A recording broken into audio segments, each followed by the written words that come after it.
Good morning, Eagles. I'm Katie Carson. And I'm Michael DeLucia, in for Mac Mernan. And we're here with your BWHS News for the Week. Now, can you believe that it's still January? I don't know about you guys, but this month has felt like it's been about as long as the lunch line on calzone days. Yeah. But hey, we're coming to the end of the month. It's the last week of January, and Michael, you know what that means. What does that mean, Katie? We have a new Teacher of the Month, and guess who it is? Yeah, it's Mr. Gilmore, and we're going to have a lot of fun looking at that interview. It was a great time we had with Mr. Gilmore. Hello, Mr. Gilmore. Thank you so much for joining me here today. So can you start off by telling us what you teach here at Watterson and what you love about the subject? Well, yes, and thank you for having me. I teach Honors Algebra 2 Trig here, and I also teach Algebra 2.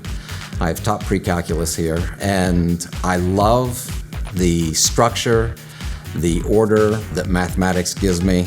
I also love the problem solving and such that is there and how everything fits together, and also how it helps us explain the way this universe works. Yeah, I was going to say one of my favorite things about math is that problem solving side, you know. It's kind of like figuring out a puzzle.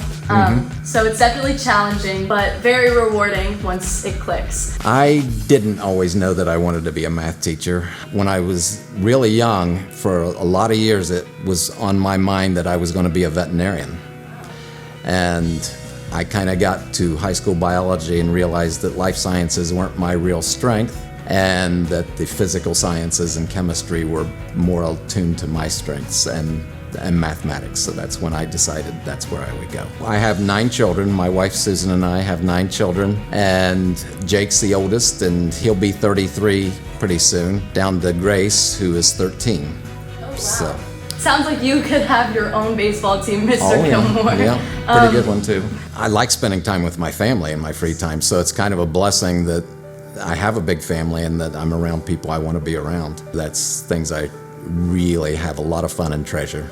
Wow, I love that, Mr. Gilmore. So now can you tell me something that you want your students to take away from your classes and what you feel your purpose is as a math teacher here at school? One of the things I want them to take away is that they can have faith and they can have science, that good faith complements good science. And so that's one thing I want them to have. And just to know that they're loved, I love them, and that they are valued, and to learn whatever life lessons we can get from that. Well, we love you too, Mr. Gilmore. So now I have one last question, a little bit more of a fun one. This is the question that everyone waits for. Okay. So if you had one fun fact about yourself that maybe not everyone would know about you, could you share that with us? Okay. I will tell you there is no evidence whatsoever of it anymore, but I was a redhead. Oh my gosh. Growing up. So. I definitely did not know that about you, Mr. Gilmore. Yeah. But so thank you so much for joining us here today, Mr. Gilmore. It's been a pleasure getting to know you more. And that wraps up our Teacher of the Month segment for January. So if you see Mr. Gilmore in the halls, be sure to say hello. All right, thanks, Katie. Yeah, another great interview with Mr. Gilmore there. And let's go to Griffin with our sports from last week and making sure we get caught up with all the updates for this week. As always, it was a great week for our Eagles sports teams.